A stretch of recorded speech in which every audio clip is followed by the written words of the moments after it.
The Voice Vista Podcast, venture by Pooja Prasoon. Welcome to Life Recharge with Dr. Pranitaji Gujrathi, a candid podcast show conceptualized by Pooja Prasoon. Healthy राहायचंय, fit राहायचंय, खूप काम आहेत, धावपळीचं जीवन आहे, पण fitness maintain करण्यासाठी तुमच्याकडे वेळच नाही. जर तुमच्या समोर पण असं चॅलेंज असेल तर आजचा एपिसोड खास तुमच्यासाठी. Time management, fitting fitness into a busy schedule. आज डॉक्टर प्रणिताजी गुजराथी आपल्यासोबत त्यांच्या टाइम टेस्टेड स्ट्रॅटेजीज शेअर करणार आहेत, जेणेकरून आपल्या बिझी लाईफस्टाईल दरम्यान हेल्दी हॅबिट्स आपण कशा फिट करू शकतो ते आपल्याला अगदी साध्या सोप्या पद्धतीने समजावणार आहेत. चला तर मग फिटनेसला तुमच्या दैनंदिन दिनचर्येचा अविभाज्य भाग बनवण्यासाठी तयार रहा. Hi, welcome to you all in Life Recharge podcast that brings you my unfiltered fitness journey on podcast Voice Vista, a venture by Dr. Pooja Prasoon. And today's topic is time management.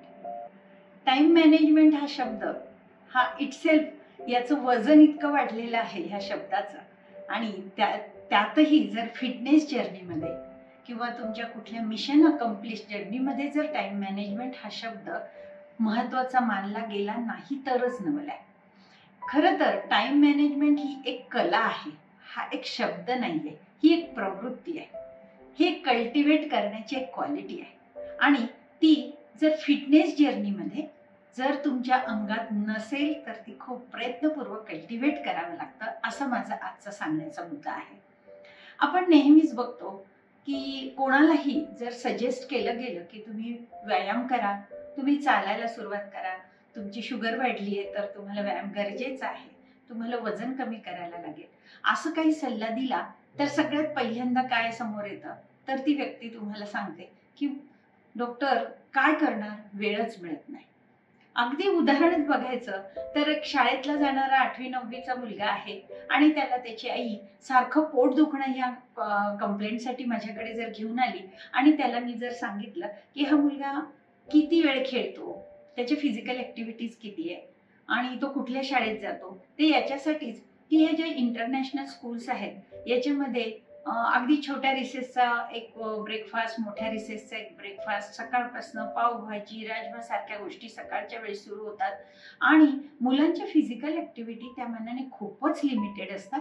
त्यावेळेस नुसतं खाल्लेलं अन्न न पचल्याने म्हणा, इनडायजेशनने म्हणा, नको ते अन्न सकाळच्या वेळी खाल्ल्याने म्हणा, किंवा रात्रीचं जेवण उशिरा झालेलं असतं, सकाळची लवकरची शाळा असते आणि ते कालचंच अन्न नीट पचलेलं नाही, पोट साफ होण्याची सकाळची सवय लागलेली नाही कोणाला, अशा मुलांना आम्हाला हे सांगायला लागतं की याचं फिजिकल ऍक्टिव्हिटी वाढवा. अहो डॉक्टर, तो तसं खेळायला जातो ना, 3 ते 4च्या क्लासला खेळायला जातो, पण त्याच्याकडे वेळच नाही.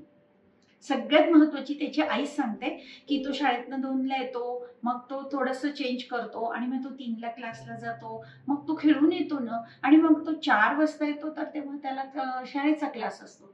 ह्या सगळ्याच्यात त्या मुलाचं इनडायजेशन, त्याचं वजन वाढणं, त्याचं पोटाचा घेर वाढणं, ह्या गोष्टीकडे मात्र आई म्हणून ती व्यक्ती का सपशेल दुर्लक्ष करते याचं उत्तर मिळत नाही.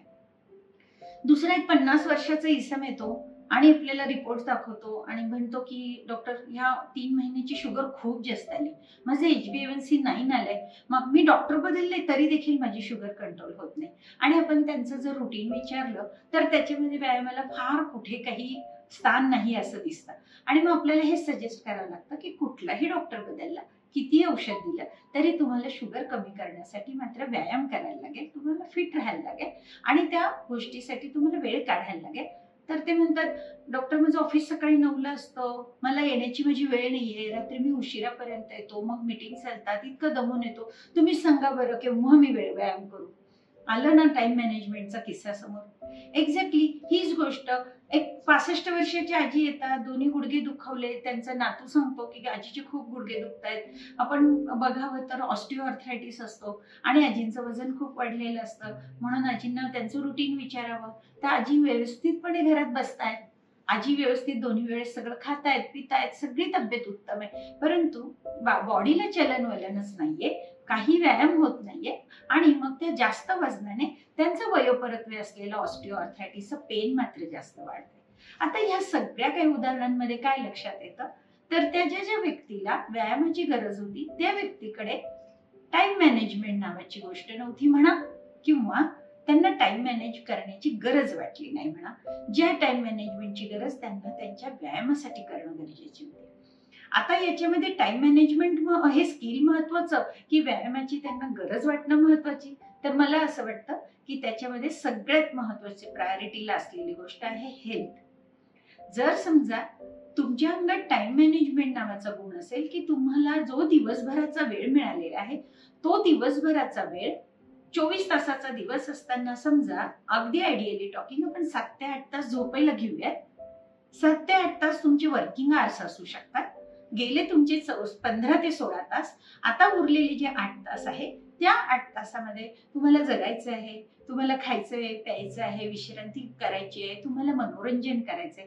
परंतु त्याच्यामध्ये तुम्ही जर स्वतःच्या हेल्थला किंवा तुमच्या फिटनेसला, तुमच्या व्यायाम करण्याला तुमच्या रुटीन मध्ये स्थानच नाही, कदाचित तुम्ही तसे वाढलेले नव्हतात, तुमचं अपब्रिंगिंग रोज व्यायाम करणं असायलाच हवं अशा कॅटेगरीचं झालेलं नसेल, तरीही आजची काळाची गरज म्हणून अगदी आजच्या शाळेत जाणाऱ्या विद्यार्थ्याला पण काळाची गरज आहे व्यायाम करणं म्हणून, म्हाताऱ्या व्यक्तीला पण गरज आहे काळाची की त्यांनी व्यायाम करावा म्हणून, आणि मेटाबॉलिक डिसऑर्डर असणाऱ्या मिड एजच्या पर्सनला देखील गरजच आहे व्यायामाची. म्हणून कुठल्याही परिस्थितीत त्या उरलेल्या 4-8 तासामध्ये तुम्ही व्यायामाला एक वेळ काढलाच पाहिजे आणि तशा पद्धतीने तुमचे टायमिंगचे मॅनेजमेंट केले पाहिजे. म्हणजेच माझ्या सांगण्याचा सूर हाच आहे की तुम्ही तुमच्या हेल्थला प्रायोरिटी माना. जर तुम्ही एकदा हेल्थ प्रायोरिटी मानली तर असं होणार की तुम्हाला ज्या ज्या गोष्टी आयुष्यात सगळ्यात महत्वाच्या वाटल्या, उदाहरणार्थ एखाद्या एक्झिक्युटिव्हला त्याच्या ऑफिसची मीटिंग सगळ्यात महत्वाची वाटेल, एखाद्या शेअर ब्रोकरला मार्केट उघडलं की नाही हे बघण्याची घाई वाटेल, एखाद्या टीचरला पेपर सेट करणं काम सगळ्यात महत्वाचं वाटेल, स्टुडंट्सला त्याची परीक्षा जवळ आल्यावर अभ्यासाला महत्व देणं महत्वाचं वाटेल, तितकंच महत्व आपली हेल्थचं आपण रक्षण करणं आहे हे महत्वाचं वाटलं गेलं पाहिजे. आणि दुर्दैवाने हे शाळेतही शिकवलं जात नाहीये आणि हे घरदारी सगळ्या घरांमध्ये मात्र नाही शिकवलं जात. आता जेव्हा आई स्वतः त्या विद्यार्थ्याची आपल्याला सांगते की डॉक्टर याला इतके क्लास आहे तर इतका शाळेचा वेळ जास्त आहे की याला वेळ नाही, तेव्हा असं मनापासून वाटतं की अरे आपल्याला आधी आईला शिकवावं लागेल की हेल्थ इज प्रायोरिटी. जर समजा आई वडील व्यायाम करत नसतील, आजी आजोबा व्यायाम करत नसतील आणि त्याच्यामुळे त्यांच्या हेल्थची रक्षा करत नसतील, तर मुलं अचानक कशी काय शिकणार आहेत की रोज उठून व्यायाम करा. जर समजा तुमच्या आयुष्यामध्ये व्यायामाचं काहीच महत्व नसेल तर तुम्ही तुमच्या मुलांच्या कानी कपाळी ओरडून होणार नाही.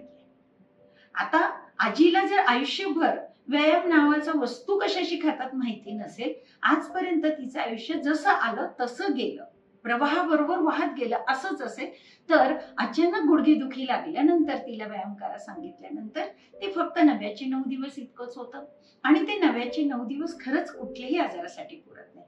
आता उदाहरण घ्यायचं तर डायबेटीसचं पण उदाहरण घेता येईल. आता डायबेटीस सारख्या ज्या मेटाबॉलिक डिसऑर्डर्स आहे की ज्या आजारांचं मूळ हे तुमच्या मेटाबॉलिझम मधल्या चेंजेसमुळे झालंय, अशा आजारांना सगळ्यात महत्वाचं उत्तर किंवा ट्रीटमेंट ही लाईफस्टाईल मॅनेजमेंट आहे आणि ती लाईफस्टाईल मॅनेजमेंट मध्ये व्यायामाचा नंबर पहिला लागतो. उदाहरणार्थ साखरेची लेवल कमी करायची तर रोज तुम्ही किमान चालण्याचा व्यायाम करा. 1 तास चालल्यानंतर तुमची 300-350 कॅलरी बर्न झाल्यानंतर तुमची काही ठराविक साखर कमी राहणार आहे. पण जर तुम्ही म्हणालात की डॉक्टरांनीच अशी औषधं द्यावी की आम्ही कुठलेही पथ्य पाळणार नाही, आम्ही कुठलेही व्यायाम करणार नाही तरीही आमची शुगर कमी राहावी, तर मग मात्र हे खूप अवघड बनतं. म्हणून मला असं वाटतं की प्रत्येक व्यक्तीने आधी टाइम मॅनेजमेंट ही गोष्ट शिकणं खूप गरजेचं आहे. आपल्याला जेवढा वेळ मिळतो तेवढ्या वेळामध्ये आपल्या व्यायामाला एक प्रायोरिटी दिली गेली पाहिजे, कारण आपली हेल्थ म्हणजेच आपलं आरोग्य हे आपल्या हाती आहे आणि त्याला महत्तम साधारण महत्व मिळालं पाहिजे. आपल्या आयुष्यातलं सगळ्यात जास्त महत्वाचं स्थान जेव्हा तुम्ही हेल्थचं रक्षण करण्याला द्याल तेव्हा तुम्हाला न शिकवता देखील या 8 तासामध्ये टाइम मॅनेजमेंट शिकता येईल. आता एकदा जर एखाद्या व्यक्तीने ठरवलं, पुष्कळ वेळा असं होतं की कोणाची तरी रेड फ्लॅग्स दिसायला लागतात. उदाहरणार्थ एकदम सुंदर अशी मुलगी, छान पैकी नोकरी लागलीये, बऱ्यापैकी आयुष्यात स्थैर्य आलंय, खूप छान गाडी घेतलीये, 4 महिने झाले 4 व्हीलर घेतली आणि लगेचच तिच्या लक्षात आलं की तिच्या थायरॉइड लेवल्स कुठेतरी वाढल्या आणि ही थायरॉइड डिस्फंक्शन किंवा थायरोटॉक्सिकोसिस या आजारामध्ये जेव्हा तिचं वजन वाढायला लागलं आणि तिच्या लक्षात आलं की थायरॉइडचा प्रॉब्लेम आलाय, त्याला कारण मी आता मुद्दामच बोलले की तिने गाडी घेतली आणि सगळं झालं. तिची फिजिकल ऍक्टिव्हिटी कमी झाल्या, तिचं वजन वाढलं आणि मेटाबॉलिक डिसऑर्डरने नंबर लावला. अशा व्यक्तीला जेव्हा असं सांगितलं जातं की तुम्हाला वजन कमी करायला पाहिजे, तुम्हाला व्यायाम कमी करायला पाहिजे, हा जो रेड फ्लॅग तिला दाखवला जातो आमच्या मेडिकोजकडनं, तेव्हा तिला लगेचच तिच्या फिटनेसची जाणीव होते आणि मग ती सकाळी उद्यापासून उठून मी जिम लावणार आहे. ती जिम लावते, भरपूर फी भरते, 8 दिवस सलग जाते आणि कुठले तरी असे सलग व्यायाम केल्यानंतर अचानक खूप बॉडी सोर होते, मसल पेन होतं आणि मग तिच्याकडनं रोज जाणं कमी होतं. ती बुट्ट्या मारायला लागते आणि नंतर असं होतं की हळूहळू 1 महिन्याच्या आत तिचं जिमला जाणं, महिन्याला 4 दिवस होतं, 2 महिन्याच्या आत तिचं जिमला जाणं पुन्हा बंद होतं, जसं तिचा रिपोर्ट पुढचा नॉर्मल येत होता. याचाच अर्थ कुठेतरी पाहिजे तेवढी तिने ती गोष्ट सिरियस घेतली नव्हती. तात्कालिक 9 हा जो मी शब्द बोलले, त्या 9 दिवसांपुरतं हेल्थला प्रायोरिटी मांडली आणि मग काहीतरी टाइम मॅनेजमेंट केलं, परंतु ते कल्टिवेट केलं नाही. ती गोष्ट मुळापासून स्वतःच्या दिवसभराच्या लाईफस्टाईल मध्ये आणली नाही, म्हणून ती लवकर तुटून गेली.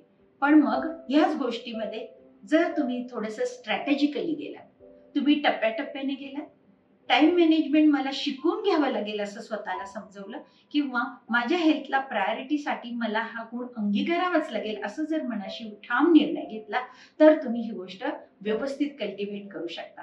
उदाहरणार्थ, आता जर एखाद्या व्यक्तीने ठरवलंच की आता नाही, याच्या पुढे मात्र मी नक्की माझ्या हेल्थला प्रायोरिटी देणार आहे, मी रोज काही का होईना व्यायाम करणार आहे. आता एखाद्या व्यक्तीने अगदी चालायला जरी ठरवलं तरीही त्यांनी त्याचं शेड्यूल ठरवावं. असं नाही की मी आज सकाळी चालायला गेलो, मग उद्या मी संध्याकाळी चालायला गेलो, मला शनिवारी सुट्टी असते, मी उशिरा उठलो, मी गेलोच नाही, रविवारी मित्र आले, मिसळ खायला नेलं, राहूनच गेलं, तर मग त्या फिटनेस ज्या गोष्टीला गती मिळत नाही त्याचे रिझल्ट मिळत नाही. म्हणूनच आपल्याला एक शेड्यूल करायला हवं. मनाशी ते शेड्यूल फिक्स करा आणि त्या शेड्यूलला तुमच्या सगळ्या प्रायोरिटी लिस्टमध्ये सगळ्यात वरचं स्थान द्या. कारण सर सलामत तो पगडी पचास, तुमची हेल्थ जर ओके राहिली तरच सगळं ओके राहणार आहे. तुम्ही स्वतः आज मिसळ खाण्याच्या आनंदापासून तर तुम्ही ट्रिपला गेल्यानंतर प्रत्येक गोष्ट एन्जॉय करेपर्यंतच्या सगळ्या छोट्या मोठ्या तुमच्या स्वतःच्या आनंदाच्या ज्या गोष्टी आहेत, त्या जर तुम्हाला खरोखर लाईफकडनं उपभोगायच्या असतील तर त्याचं सगळ्यात महत्वाचं टूल आहे तुमची फिट बॉडी. तुम्ही फिजिकली किती फिट आहात त्याच्यावरच तुम्ही लाईफचे हे सगळे आनंद उपभोगू शकतात. म्हणूनच आहे की तुम्ही आधी तुमच्या फिटनेसच्या वेळेसाठी एक शेड्यूल करा आणि माझा तर सल्ला असा राहील की तुम्ही हे शेड्यूल करताना अर्ली मॉर्निंग फिटनेस डोक्यात ठेवा की सकाळी उठलं ते पहिलं स्थान म्हणजे उठलं नाही तर ब्रश करायचंय, गरम पाण्याचा ग्लास प्यायचा आहे आणि आपल्या आपल्या व्यायामाला निघायचंय, असं शेड्यूल प्रत्येकाने ठरवावं. आता अगदी काही रेअर केसमध्ये अर्ली मॉर्निंग पॉसिबल नसेल तेव्हा तुम्ही तिथे कॉम्प्रोमाइज कंडिशन मध्ये संध्याकाळी करू शकता. आता बॉलिवूडचे तर दिग्गज सगळे ऍक्टर्स ऍक्ट्रेसेस दिवसभर शूटिंग करतात, पण त्यांच्या फिटनेसचं इतकं अनन्यसाधारण महत्व आहे, त्यांचं फिटनेस हेच त्यांचं मेन मुद्दल आहे किंवा कॅपिटल आहे, तर त्यांना व्यायाम करणं आलंच आहे. आम्ही तर असं ऐकलंय की बॉलिवूडचे बरेचसे ऍक्टर आणि ऍक्ट्रेसेस रात्री जिम करतात, रात्री व्यायाम करतात आणि त्यांचं शेड्यूल जे काय असतं ते पूर्ण करतात. पण आयडियली टॉकिंग तुम्ही हे तुमचं फिटनेस शेड्यूल जे आहे ते फिटनेस शेड्यूल अर्ली मॉर्निंगचं सेट करावं. त्याच्यासाठी तुम्हाला आणखीन एक गोष्ट शेड्यूल करावी लागेल, ती म्हणजे तुमची उठण्याची वेळ, म्हणजेच आलं टाइम मॅनेजमेंट. आता हे जे काही टाइम मॅनेजमेंट आहे, मला समजा स्वतःला 9 वाजता ऑफिसला जायचंय, माझं फिटनेस शेड्यूल मी सकाळी सेट केलेलं आहे आणि मी रोज 7 वाजता उठते, तर मग मला हे शक्य होणार नाही आणि त्याच्यासाठीच आपल्याला सगळ्यात आधी शेड्यूल करावं लागेल ती आपली उठण्याची वेळ. मग आपल्याला जर 1 तास व्यायाम करायचा आहे तर आपण 1 तास अर्ली उठणं, आणि ते शास्त्र देखील सांगतात की आमचं आयुर्वेद तर ब्राह्मी मुहूर्ते उत्तिष्ठेतच म्हणत आहे की तुम्ही ब्राह्म मुहूर्तावर म्हणजे सूर्योदयाच्या पूर्वी साधारण तास दीड तास आधी उठा. त्या गोष्टीचं महत्व शास्त्राने जे सांगितलंय ते आज पण तेवढंच महत्वाचं आहे की सूर्य उगवण्याच्या आधी, जेव्हा वातावरण पोल्युटेड नसतं, हवा खूप शुद्ध असते, शास्त्राच्या दृष्टीने म्हटलं तर ओझोन युक्त हवा जेव्हा असते, त्यावेळी तुम्ही जर तुमचं फिटनेस शेड्यूल केलेलं असेल, तुम्ही चालायला निघालात, तरीही तुम्ही एक लक्षात घ्या की सकाळी अजून उजेडलेली नाहीये, दुनियादारी सुरू झालेली नाही, रस्त्यावर ट्रॅफिक नाहीये आणि तुम्ही निसर्गात कुठेतरी चालायला निघतात. तुम्ही त्यावेळेसचं चालणं आणि तुम्ही संध्याकाळी प्रचंड गर्दीच्या वस्तीतनं पार करून कशी तरी कार लावून कुठल्या तरी एका जॉगिंग ट्रॅकवर, जिथे खूप जोरजोरात रेडिओ लावलेला आहे आणि सगळे लोक खूप गर्दी करून तिथे चालतात, अशा जॉगिंग ट्रॅकवर चालण्यापेक्षा तुम्ही कुठलं प्रिफर कराल बरं? तर नक्कीच सूर्योदयापूर्वीचा तो शांततेचा एरिया, जिथे तुमची स्वतःची ब्रह्मानंदी टाळी लागली पाहिजे. तुम्हाला स्वतःला, जसं मी काल तुम्हाला म्हणाले की तुम्हाला स्वतःला एक स्वतःशी डायलॉग करण्याचा पण दिवसात वेळ मिळाला पाहिजे. तर हा डायलॉग करण्यासाठी एक वेळ मिळू शकतो. तुम्ही स्वतः चालायला निघाला, बिलकुल आजच्या पिढीसारखं आपल्याला हेडफोन लावायचे नाही, म्युझिक ऐकायचं नाहीये, आपल्याला स्वतःशी बोलायचं आहे. आपल्या रस्त्यावर हळूहळू कुठेतरी पूर्वेला सूर्य उगवतोय, मस्तपैकी आभाळामध्ये अशी एक ऑरेंज छटा निर्माण झाली आहे, त्याचं किरण इतके स्वतःला खुश ठेवतात. तुम्ही फिलिंग ऑफ वेलबिंग म्हणतो ना, ते फिलिंग इतकं सुंदर येत आहे. आणि त्याच वेळेस एका रस्त्यावरनं मी जाते, तिथे गुलमोहराचं झाड आहे, त्याचे पूर्ण लाल पाकळ्यांचा तिथे सडा पडलाय. बाहेर मागच्या बाजूला सगळी हिरवी झाडी आहेत, त्या लाल सड्यावरनं मला चालताना अक्षरशः असं दैवी साक्षात्कार झाल्यासारखं वाटतं. माझ्या हातात जर कॅमेरा असेल तर त्यावेळेस तो क्षण, तो मोमेंट मी अगदी टिपून घेते. ते जे तुमच्या मनाला खुश करण्याचं वातावरण आहे, ते सगळ्या निसर्गात भारून राहिलेलं असतं. हळूच एखाद दुसरा पक्षी बोलत असतो, चिमण्या चिवचिव करत असतात, पक्षी समोरनं उडत असतात आणि तुम्ही शांतपणे तुमचं वॉक करताय. तुमचं फोकस हा बिलकुल व्यायामावर राहत नाही. तुम्हाला वाटतच नाही की मी बळजबरीने कुठून तरी झोपमोड करून चालायला आले. तुम्हाला असंच वाटतं की मी एक निसर्गाचा आस्वाद घेतोय. आणि खरं सांगू का, त्यावेळेस सायन्सनी सिद्ध केलेलं आहे की तुमचं हार्ट रेट नॉर्मल यायला खूप मदत होते. ते एक शांत संयमित असं एक हार्ट रेट मेंटेन केल्यानंतर एक समाधान मिळणारं एक फिटनेसचं हे एक सेशन होऊ शकतं. तुम्ही पूर्णपणे 5 किलोमीटर चालून येईपर्यंत तुम्हाला एखादं छोटंसं पाण्याचं ठिकाण लागतं. उदाहरण द्यायचंच झालं तर माझं अशा वेळेस आवडतं ठिकाण कुठलं माहितीये? नाशिकचं आपलं कॅनल रोड, मखमलाबादच्या इथला कॅनल रोड. त्या कॅनलला पाणी सोडलेलं आहे, छोटासा बाजूला रोड आहे, डाव्या हाताला राकाची मोठी गुलाबाची नर्सरी आहे, त्या प्रत्येक झाडाला गुलाब लागलेला आहे. आणि मी तिथनं चालते, चालत थोडीशी पुढे जात नाही तर मोरांचा आवाज येतोय. तिथे जे काही रोपवाटिका आहे, त्या रोपवाटिकेमध्ये इतके प्रचंड मोर आहेत आणि ते मोरांचा केकाराव लांबून ऐकू येतोय आणि आपण त्या आवाजाच्या दिशेने जातोय. कधी 4 किलोमीटर झाले समजतच नाही. त्या पाटाच्या पाण्यावरनं पुढच्या शेतीत जाण्यासाठी काही लोकांनी असे छोटेसे ब्रिज टाकलेले आहेत. त्या पाण्यामध्ये मोठ्या मोठ्या माडाच्या झाडांची ती सावली पडलेली आहे. आणि तुम्हाला सांगू, त्या वातावरणात, त्या भारलेल्या वातावरणात तो व्यायाम करण्याने जे काय शरीराला लागत असेल ते एकंदर खूपच अवर्णनीय असणार आहे. आणि ते मला तर माझ्या अंगी लागतंच. तुम्हाला व्यायाम करण्यासारखा टेक्निकल गोष्ट मी त्याला म्हणतच नाही. मला तर वाटतं ती माझी समाधीची गोष्ट आहे. मला I always prefer to go for walk on that road only. आणि माझ्या मैत्रिणी जेव्हा मी ही फोटो टाकते ना, तर मला नेहमी म्हणतात, पण तू पुढच्या वेळेस कधी जाणार आहे, आम्ही नक्की तुझ्या बरोबर येऊ. म्हणून मला पुन्हा एकदा सांगायचं की तुम्ही टाइम मॅनेजमेंट करताना तुमचं स्वतःचं फिटनेस शेड्यूल हे सकाळी सूर्योदयाच्या वेळी शेड्यूल करा. हे जे मॉर्निंगचे फायदे आहेत ते तुम्ही नक्की घ्या. तुम्ही बघा, तुमच्या जी काही स्ट्रेस फ्री राहणं आहे, स्ट्रेसमुळे, अँझायटीमुळे, कमी झोपेमुळे होणारे जे काही त्रास आहेत ते अक्षरशः गळून पडतात आणि सकाळच्या वातावरणाचा हा परिणाम तुमच्या हेल्थवर नक्कीच दिसतो.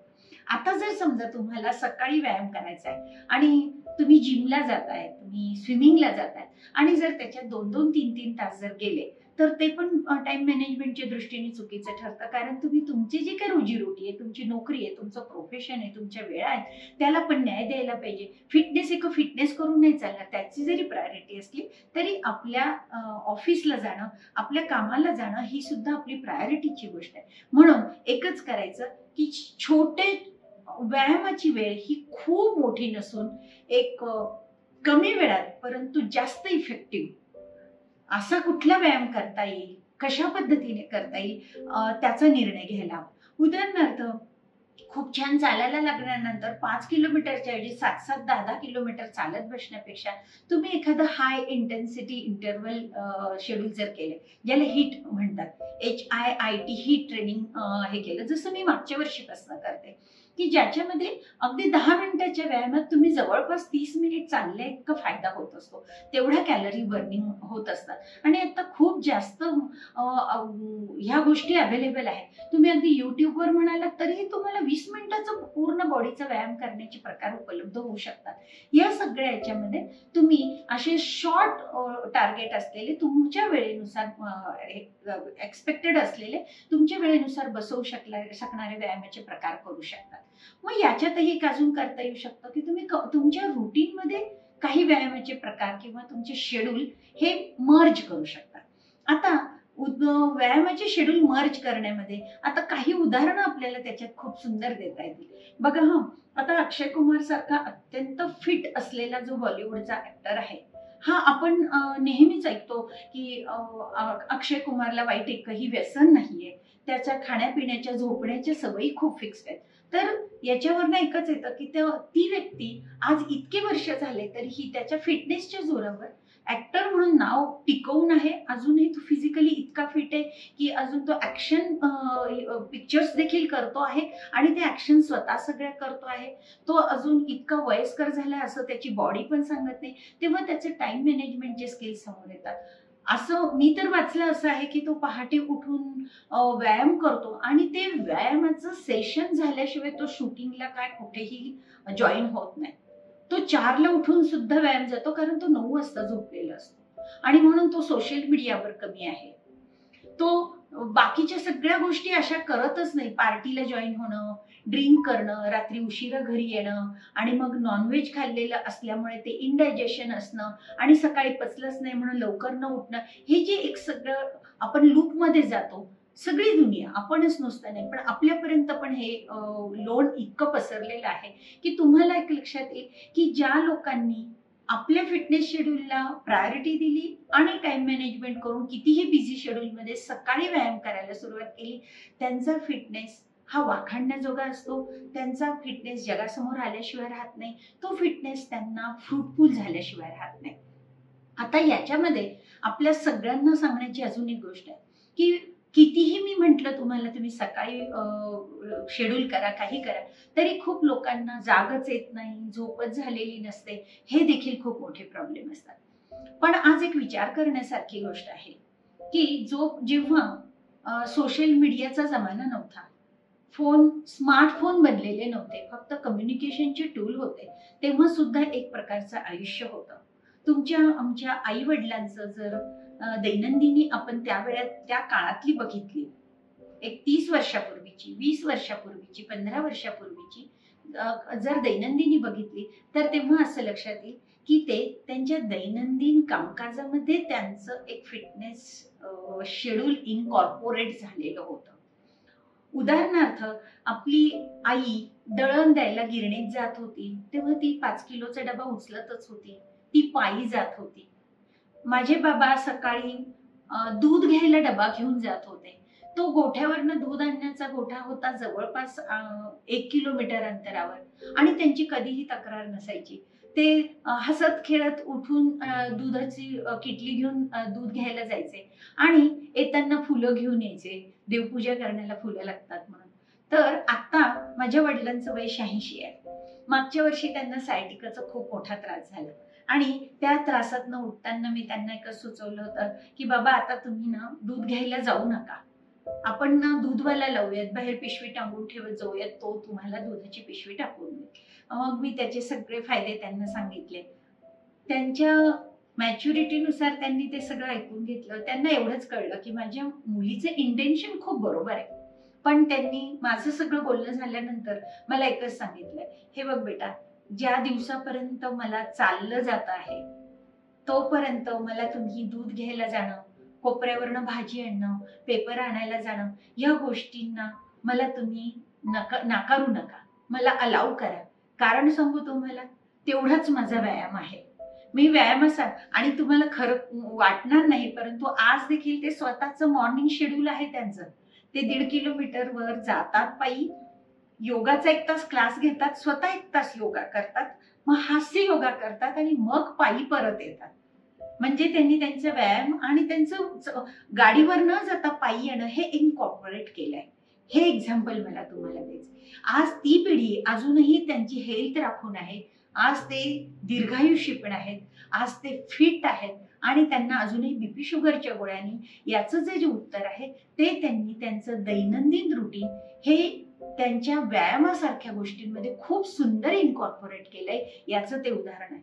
आणि याच्या उलट आपण काय करतोय, आपला अगदी नर्सरीत जाण्याचं छोटंसं बाळ घरात आहे, तिथपासून आपल्याला घराच्या पायरीशी शाळेचं वाहन हवंय. शाळेची जर बस माझ्या गल्लीच्या कोपऱ्यावर उभी राहते, तर गल्लीवरच्या कोपऱ्यावर पोहोचवायला बाळाला कोण जाणार, म्हणून आपण ती बस सोडून व्हॅन लावतो जी आपल्या गेटशी उभी राहते, आणि ती व्हॅन शाळेच्या आतमध्ये जाऊन शाळेच्या पायऱ्यांशी उभी राहते. म्हणजे थोडक्यात तुम्ही तुमच्या हाताने तुमच्या मुलाला स्वतःला 10 पावलं सुद्धा चालायचं नाही असं शिकवताय. तो मुलगा अचानक 10 वर्षांनी कसा बरं पायी चालायला जाईल किंवा पळायला जाईल. म्हणजेच ही जी काही गोष्ट आहे ना, तुमच्या फिटनेससाठी गेलेल्या छोट्या ऍक्टिव्हिटी या प्रवाहपतीत होऊन बाकी सगळी दुनिया करते म्हणून तुम्ही करू नका. तुम्ही स्वतः लहानपणापासून मुलांना या गोष्टींच्या सवयी लावा, आणि त्या सवयी लावण्यासाठी आधी तुम्हाला स्वतःचं शेड्यूल, बिझी शेड्यूल सांभाळून, तुमची नोकरी, तुमचं प्रोफेशन सांभाळून तुमच्या फिटनेसला महत्व द्यायचं आहे. तुम्हाला तसं टाइम मॅनेजमेंट करायचं आहे. मी माझ्या नातीचं पुन्हा उदाहरण देईल. ती आता फक्त प्ले ग्रुपला जाते, तर तिला जेव्हा माझ्या मुलीने शाळेत घातलं तेव्हा मी तिला ही एकच अट घातली होती की नेहा, शाळा जवळची घे, जेणेकरून तू तुझ्या ऑफिसच्या आधी तिला स्वतः सोडू शकशील. तुझी कुठलीही बाई तिला सोडणार नाही, रिक्षा लावायची नाहीये, तिला समज येईपर्यंत बाकी वाहन लावायचं नाहीये, मग तू ठरव. नेहाने सगळ्यात जवळची शाळा घेतली, ज्याला 3 ते 5 मिनिटं चालायचं होतं. आज तुम्हाला सांगते, जेव्हा ती नेहाचं बोट धरून शाळेत जायला निघते ना, तेव्हा त्या दोघींचा असलेला एक डायलॉग ही एक त्या मुलाच्या जडणघडणीत खूप मोठा रोल प्ले करते. माझी मुलगी तिला गाय दाखवते, माझी मुलगी तिला देवाची पालखी चाललेली दाखवते. जय श्रीरामाचे सगळीकडे पोस्टर लागले तरी हे जय श्रीराम आहेत सांगते. मग ती मुलगी हळूहळू जय श्रीराम म्हणायला लागते. ही रिक्षा आहे, ही स्कूटर आहे, ही गाडी ती आहे, तो रंग तो आहे, आज पाऊस आलेला आहे, आज खूप ऊन पडले. ह्या निसर्गातल्या छोट्या मोठ्या शिकवण देण्याची त्याच्या काही त्या दोघींचा जो डायलॉग आहे ना, ती तिच्या आईची जी शाळा आहे ना, ती किती महत्वाची आहे. म्हणजे नुसतं तुम्ही व्यायामासाठी टाइम मॅनेज करा असं नाहीये ना. तुम्हाला हे सगळे फायदे तुम्हाला आता कळेनसे झाले. इतकं पण आपण प्रवाहपतीत व्हायला नकोय. आणि ज्या पद्धतीने माझी नात उड्या मारत तिच्या मम्मी बरोबर जाते ना, तो माझ्यासाठी खूप आनंदाचा भाग आहे. पुष्कळ वेळा तर ती काल रिक्षाला असं म्हणत होती, वेट वेट वेट, रिक्षावाला प्लीज वेट, आणि मग ती रोड क्रॉस करत होती. तर तिच्या आईचं तसंच्या तसं ती अनुकरण करतीये हे मी जेव्हा पाहिलं तेव्हा मी नेहाला एवढंच सांगितलं, बघ, तू चालली तरच ती चालणार आहे, तू व्यायाम केला तरच ती व्यायाम करणार आहे. ती जसंच्या तसं डिट्टो उचलते. आणि मग तुम्हाला एक ती टीनेजर झाल्यावर अगदी कानी कपाळी ओढून, जा रे बाबा, जरा उठ रे, पळायला जा, सायकल चालव, स्विमिंगच्या क्लासला जा, असं तुम्हाला ओरडायला लागणार नाहीये. म्हणून मी आज माझ्या फिटनेसच्या याच्यामध्ये सगळ्यात महत्वाचं तुम्हाला एकच सांगेन की तुम्हाला हे टाइम मॅनेजमेंट जमणं खूप गरजेचं आहे. आणि तुमच्या घरामध्ये जर लहान मुलं असतील, ती मोठी होत असताना तुम्ही स्वतः तुमच्या कृतीने ही टाइम मॅनेजमेंट त्या पिढीला शिकवा. न कळत तुमच्या कृतींमधनं ती टाइम मॅनेजमेंट तुम्ही त्यांना शिकवत जा. आता आज आपलं जर लाईफ खूप फास्ट असेल, आपले कामाचे तास खूप वाढलेले असतील, आपल्या कामाच्या जागेपासून घरी येण्याचा प्रवास खूप वाढला असेल, तर आपण थोडं स्मार्ट वर्क पण केलं पाहिजे. तर त्याच्यात एकच म्हणता येईल, use your brakes very wisely. तुम्हाला जे काही शॉर्ट, उदाहरणार्थ IT इंडस्ट्रीमध्ये एकाच जागी बसून खूप वेळ काम करावं लागतं, डोक्याचं काम खूप जास्त आहे शारीरिक क्षमतेपेक्षा. अशा लोकांनी दर अर्धा तासांनी उठून एक 50 पावलं चालून यावे. फोनवर कॉल्स असतात, ते कॉल्स घेत असताना वॉक करावा, खुर्ची सोडावी. एक सिडेंटरी लाईफस्टाईलचे तोटे होऊ नये याच्यासाठी हे छोट्या छोट्या युक्त्या गरजेच्या आहेत. जसं तुमचं लॅपटॉपचा स्क्रीन खूप जवळ असतो, त्याचे पण खूप तोटे होऊ शकतात. म्हणून कुठल्या तरी खिडकीशी जाऊन उभे राहणं, खूप लांबवर दृष्टी नेणं, त्याच्यामुळे आपल्याला लॉंग साईडचे जे काही डोळ्याचे मसल्स आहेत त्यांना देखील व्यायाम मिळणं, किंवा तुमचे नियर साईडचे जे काही मसल्स आहेत त्यांना फटीग येऊ न देणं, या गोष्टीपासूनचे फायदे आपण मिळवू शकतो.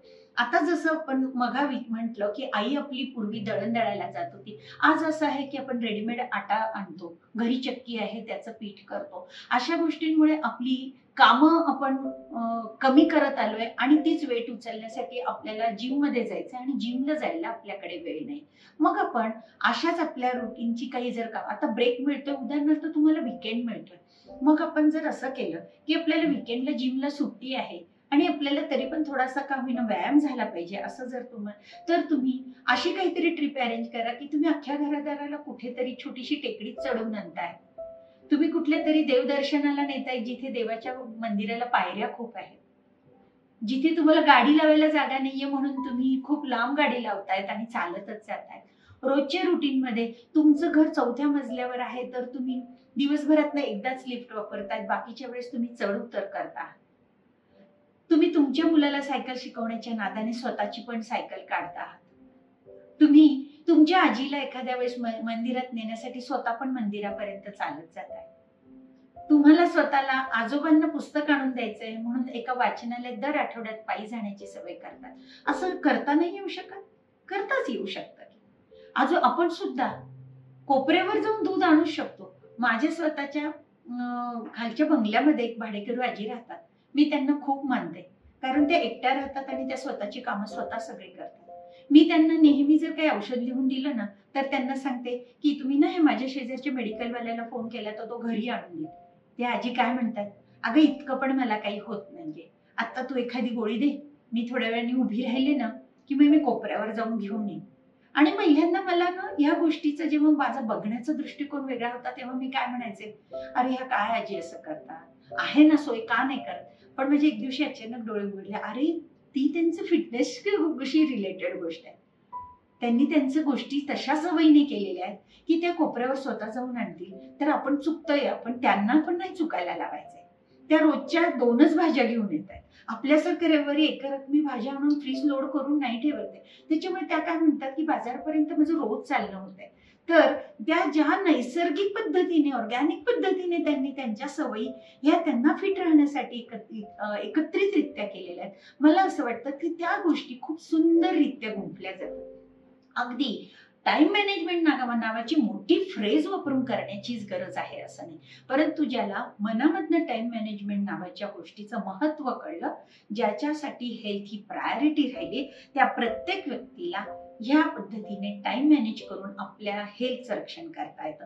त्याच्यात कधी कधी तुम्हाला फ्लेक्झिबल पण राहावं लागेल की मला आज बरं वाटत नव्हतं तर मी जर आज जिमला नाही गेलो तर मग काय, मग आज मी संध्याकाळी चालून आलो, किंवा मी आज माझ्या मित्राकडे मुद्दाम गप्पा टाकायला गेलो आणि जाताना त्याच्यासाठी मोठ्याच्या मोठं काहीतरी खाण्याची वस्तू काहीतरी घेऊन गेलो आणि मी पायी गेलो आणि पायी आलो. या सगळ्या गोष्टीत आपोआप कसा व्यायाम होऊ शकेल. मी जसं मघा म्हटले तसं आपण फ्लेक्झिबल राहून आपल्या व्यायामाचं शेड्यूल फ्लेक्स करून आपण दुसऱ्या वेळेस करण्यासाठी पण कसं टाइम मॅनेज करता आली पाहिजे, की मला उद्या हाफ डे, त्या दिवशी मी जरा जास्त सायकल चालले, मी आज मला ह्या रविवारी जमलं नाही, मी पुढच्या रविवारी पांडवलेण्याला ट्रेक केला तर मग मी कसं बॅलन्स करेल. थोडक्यात एकच आहे की आजची सगळीच्या सगळी पिढी ही टाइम मॅनेजमेंट न करता त्यांच्या स्वतःच्या क्रयशक्तीचा जास्तीत जास्त वापर हा स्मार्टफोन वापरण्यात करते आहे. कित्येक तास ते इन्स्टावर घालवतायत. त्याच्याऐवजी जर तुम्ही प्रॉपर टाइम मॅनेजमेंट करून स्वतःच्या दिवसभरातला तास ते 1.5 तास जरी तुमच्या फिटनेससाठी दिला, तर मला वाटतं ते सगळ्या दृष्टीने एक बेटर टाइम मॅनेजमेंट होईल. म्हणून टाइम मॅनेजमेंट कल्टिवेट करा आणि तुमच्या आरोग्याचं रक्षण करा. धन्यवाद. Thank you for tuning into the voice vista podcast. आप और भी इंटरेस्टिंग शो सुन सकते हैं thevoiceVista.in पर. ये शो कॉन्सेप्चुअलाइज किया है पूजा प्रसून ने, प्रोड्यूस किया है द वॉइस विस्टा ने. गेस्ट कोऑर्डिनेशन में हमारे साथ रही सुनीता जी चौहान. डिजाइन किया है टीम क्रिएटर्स डेन ने. साथ ही एडिटिंग और प्रोडक्शन के लिए धन्यवाद टीम लर्निंग बी को. प्रोमो वॉइस दिया है राहुल ढोले ने. लाइक, फॉलो और सब्सक्राइब करना ना भूलें.